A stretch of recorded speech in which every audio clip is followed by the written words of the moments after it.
Friends, कैसे हैं आप सब। मैं सृष्टि आप सभी का ऋषि क्लासेस में स्वागत करती हूँ। आज हम क्लास 10 के एक इम्पॉर्टेंट टॉपिक गोलीय दर्पण द्वारा प्रतिबिंब बनाने के नियम के बारे में अध्ययन करेंगे कि गोलीय दर्पण द्वारा हम प्रतिबिंब की स्थिति को कैसे निर्धारित करते हैं कि प्रतिबिंब हमारा कहाँ पर बनेगा, यानी किसी वस्तु से जो चलने वाली प्रकाश की किरणें होती हैं वो हमारे प्रतिबिंब का निर्धारण किस स्थान पर करेंगी। इसके बारे में हम इस लेक्चर में पढ़ेंगे कि हमारा प्रतिबिंब दर्पण से परावर्तित होने वाली जो किरण है उसका जो प्रतिबिंब बनेगा वो कहाँ पर बनेगा। तो चलिए बिना देरी किए हम अपने टॉपिक पर आगे बढ़ते हैं कि प्रतिबिंब गोलीय दर्पण द्वारा प्रतिबिंब को कैसे बनाया जाता है। तो चलिए दोस्तों हम लोग अपने टॉपिक पर आगे बढ़ते हैं। गोलीय दर्पण द्वारा प्रतिबिंब खींचने के नियम। क्या खींचने के? प्रतिबिंब खींचने के नियम की कोई वस्तु रखी है अगर गोलीय दर्पण के सामने तो उसका प्रतिबिंब हम कैसे खींचे, उसकी स्थिति को हम कैसे निर्धारित करें कि हमारा प्रतिबिंब कहाँ पर बनेगा। तो इसके लिए जो होता है दोस्तों, गोलीय दर्पण द्वारा जो प्रतिबिंब बनाने के नियम होते हैं वो निम्नलिखित 3 नियम होते हैं। 3 नियम होते हैं जिनमें से हमें कितने नियम को फॉलो करना होता है जिससे हम अपनी प्रतिबिंब की स्थिति को निर्धारित कर सकते हैं। उसके लिए हमें केवल 2 नियम को फॉलो करना होता है। अगर हम 2 नियम को फॉलो कर लेते हैं तो हमें अपने प्रतिबिंब की स्थिति का ज्ञान हो जाता है। तो चलिए हम अपने नियम को देखते हैं। क्या है हमारे प्रतिबिंब बनाने का नियम गोलीय दर्पण द्वारा। जो हमारा फर्स्ट नियम है दोस्तों, फर्स्ट नियम जो हमारा कहता है वो कहता है दर्पण के मुख्य अक्ष के समांतर चलने वाली किरणें। किसके समांतर चलने वाली?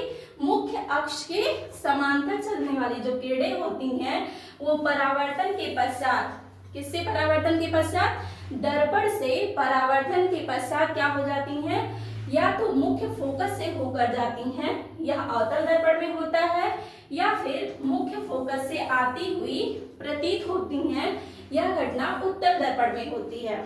यानी कि इसका कहने का मतलब है दोस्तों कि दर्पण के मुख्य अक्ष के समांतर जो चलने वाली किरणें होती हैं वो जो है दर्पण से परावर्तन के पश्चात क्या हो जाती हैं? या तो मुख्य फोकस से होकर जाती हैं, यह अवतल दर्पण में होता है, या फिर मुख्य फोकस से आती हुई प्रतीत होती हैं, यह किस में होता है? उत्तल दर्पण में। तो चलिए हम इसको फिगर से भी देखते हैं यह क्या कह रहा है। आप लोग को दिख रहा होगा दोस्तों, ये हमारी जो है आपतित किरण है जो कि दर्पण पर पड़ रही है और क्या है?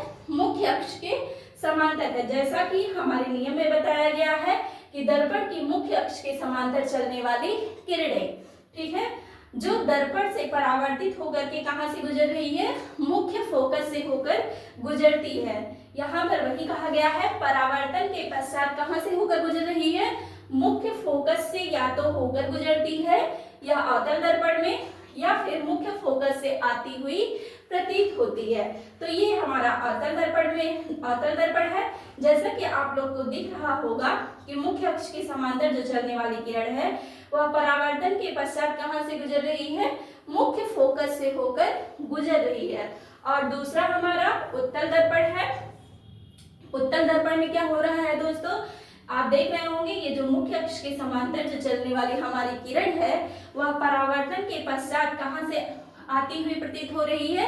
मुख्य फोकस से आती हुई प्रतीत हो रही है। यानी कि ऐसा लग रहा है कि जो हमारी परावर्तित हुई किरण है वो कहां से आ रही है? वो हमारी मुख्य फोकस से होकर आ रही है। अब हम अपने इसके दूसरे नियम पर चलते हैं कि प्रतिबिंब खींचने का दूसरा नियम क्या है।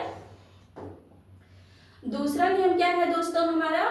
दूसरा नियम जो कहता है मुख्य फोकस में को होकर जाने वाली, यानी कि मुख्य फोकस से होकर जाने वाली, यह अवतल दर्पण में होता है, या फिर मुख्य फोकस की ओर जाने वाली, किधर जाने वाली? मुख्य फोकस की ओर जाने वाली, यह किस में होता है? उत्तल दर्पण में। वो जो किरणें होती हैं वह परावर्तन के पश्चात क्या हो जाती हैं? मुख्य अक्ष के समांतर हो जाती हैं। चलिए हम इसे फिगर में भी देख लेते हैं। जैसा कि कहा गया है दोस्तों, दूसरा नियम हमारा क्या कह रहा है? मुख्य फोकस में को होकर जाने वाली, कहां से होकर जाने वाली? मुख्य फोकस में से होकर जाने वाली, या किस में होता है? अवतल दर्पण में, या फिर मुख्य फोकस की ओर जाने वाली, किधर जाने वाली? मुख्य फोकस की ओर जो जाने वाली किरण होती है यह उत्तर दर्पण में होता है, वह परावर्तित होकर के क्या हो जाती है, मुख्य अक्ष के समांतर हो जाती है। जैसा कि आप लोग को दिख रहा होगा, फिगर में भी देख लेते हैं हम लोग। ये जो हमारी किरण है, ये आपतित होने वाली जो किरण है हमारी, वह कहाँ से गुजर रही है, मुख्य फोकस से होकर जा रही है, जो कि दर्पण, ये हमारा दर्पण है, जो कि दर्पण से परावर्तित होकर के क्या हो जा रही है, मुख्य अक्ष के समांतर हो जा रही है। दिख रहा है आप लोग को, ये किसके समांतर हो जा रही है, मुख्य अक्ष के समांतर हो जा रही है। यह किसमें है, अवतल दर्पण में, यानी इसमें जो हमारी आपतित होने वाली किरण होगी वो वास्तव में ही मुख्य फोकस से होकर जाएगी और दर्पण से परावर्तन के पश्चात क्या हो जाती है, मुख्य अक्ष के समांतर हो जाती है। और हमारा जो उत्तर दर्पण होता है, उत्तर दर्पण में क्या होता है दोस्तों, जो हमारी आपतित होने वाली किरण होती है वो ऐसा लगता है कि वो किधर जा रही है, मुख्य फोकस की ओर जा रही है। वास्तव में नहीं, ऐसा लगता है, लेकिन ये जो किरण होती है ये मुख्य अक्ष की ओर जा रही है, जो कि दर्पण से परावर्तित होकर के क्या हो जा रही है, मुख्य अक्ष के समांतर हो जा रही है, जैसा कि आप लोगों को फिगर में भी दिख रहा होगा। अब हम चलते हैं अपने तीसरे टॉपिक पर। तीसरा हमारा क्या है नियम, प्रतिबिंब खींचने का जो तीसरा नियम है वो क्या कहता है, वक्रता केंद्र में को होकर जाने वाली, यानी कि वक्रता केंद्र से होकर जाने वाली, यह किस में होता है, अवतल दर्पण में, या फिर वक्रता केंद्र की ओर जाने वाली, किधर जाने वाली, वक्रता केंद्र की ओर जो जाने वाली किरण होती है यह किस में होता है, उत्तल दर्पण में। जो वक्रता केंद्र की ओर जाने वाली किरण होती है यह उत्तल दर्पण में होता है। यह जो किरण होती है परावर्तन के पश्चात क्या होता है, अपने ही मार्ग पर वापस लौट जाते हैं, यानी कि इनके मार्ग में कोई विचलन नहीं होता, ये जिस मार्ग से आती हैं उसी मार्ग में ही परावर्तित हो जाती हैं। ऐसा क्यों होता है दोस्तों, क्योंकि ये जो किरण होती हैं वह दर्पण पर कैसी पड़ती हैं, अभिलंबवत पड़ती हैं। कैसी, अभिलंबवत पड़ती हैं। तो दोस्तों तीसरा नियम हमारा क्या कहता है, वक्रता केंद्र में से होकर जाने वाली या फिर वक्रता केंद्र में को होकर जाने वाली, या किस में होता है, अवतल दर्पण में, या वक्रता केंद्र की ओर जाने वाली जो किरण होती है यानी कि उत्तल दर्पण में, वह परावर्तन के पश्चात क्या हो जाती है, अपने ही मार्ग पर वापस लौट जाती है। किस मार्ग पर, अपने जिस मार्ग से आती है उसी मार्ग पर ही वह वापस लौट जाती है। यह जो किरण होती है यह अभिलंबवत पड़ती है, इसी कारण से वो जिस मार्ग से आती है उसी मार्ग से ही वापस चली जाती है। चलिए हम इसको फिगर में भी देख लेते हैं। फिगर में हमारा क्या है, आप लोग को दिख रहा होगा दोस्तों, ये जो किरण है हमारी आपतित हो रही है और जो कि दर्पण से परावर्तित होकर के पुनः उसी माध्यम में वापस चली जा रही है। आप लोग को दिख रहा होगा कि ये जो किरण है कहाँ से गुजर रही है, वक्रता केंद्र से, दर्पण के वक्रता केंद्र से जो गुजरने वाली यह किरण है वह दर्पण से परावर्तित होकर के कहाँ से गुजर रही है, परावर्तित होकर के उसी मार्ग में वापस लौट जा रही है। यह किसमें है, अवतल दर्पण में, यानी कि जो आपतित होने वाली किरण है वह वास्तव में ही कहाँ से गुजर रही है, वक्रता केंद्र से। और जो हमारा उत्तल दर्पण होता है, उत्तल दर्पण में जो होता है, जो आपतित होने वाली किरण होती है, ऐसा लगता है कि वह किरण किधर जा रही है, वक्रता केंद्र की ओर, जो कि दर्पण से परावर्तित होकर के क्या हो जाती है, उसी मार्ग पर वापस लौट जाती है। इसमें जो आपतित होने वाली किरण होती है वो ऐसा लगता है कि वह किरण कहाँ से गुजर रही है, वक्रता केंद्र की ओर से गुजर रही है। तो दोस्तों अब हम इसको एक बार फटाफट रिवाइज कर लेते हैं। क्या है, गोलीय दर्पण द्वारा प्रतिबिंब बनाने के क्या नियम होते हैं, यानी कि हम अपने प्रतिबिंब की स्थिति को कैसे निर्धारित करते हैं।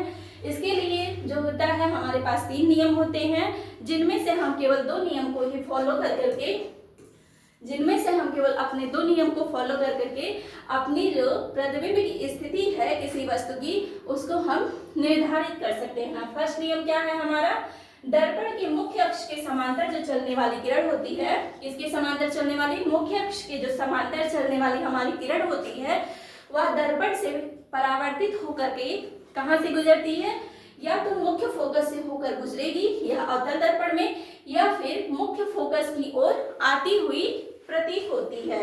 यह किसमें होता है? उत्तल दर्पण में। और जो हमारा सेकंड नियम है, सेकंड नियम हमारा क्या कहता है दोस्तों?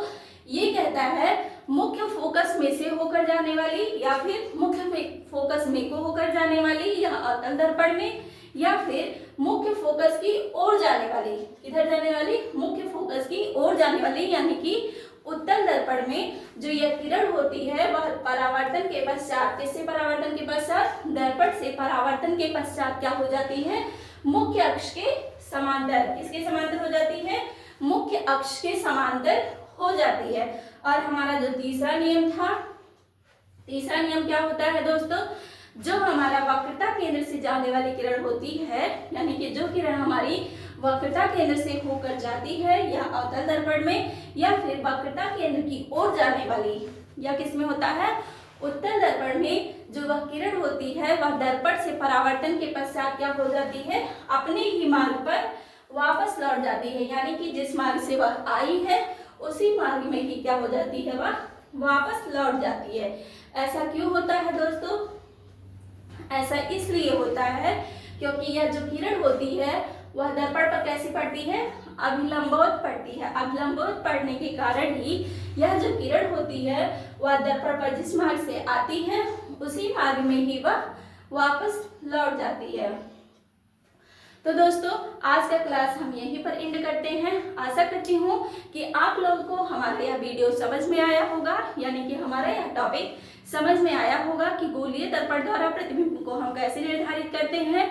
अगर आप लोगों को यह वीडियो समझ में आया है तो इस वीडियो को अपने अन्य दोस्तों के साथ भी शेयर करिए, जिससे इस वीडियो का लाभ और भी लोग ले सकें। और अगर आप लोग को यह वीडियो पसंद आया है तो इस वीडियो को लाइक करिए और अपने दोस्तों के साथ शेयर करिए और हमारे चैनल को सब्सक्राइब करिए। Thanks for your support.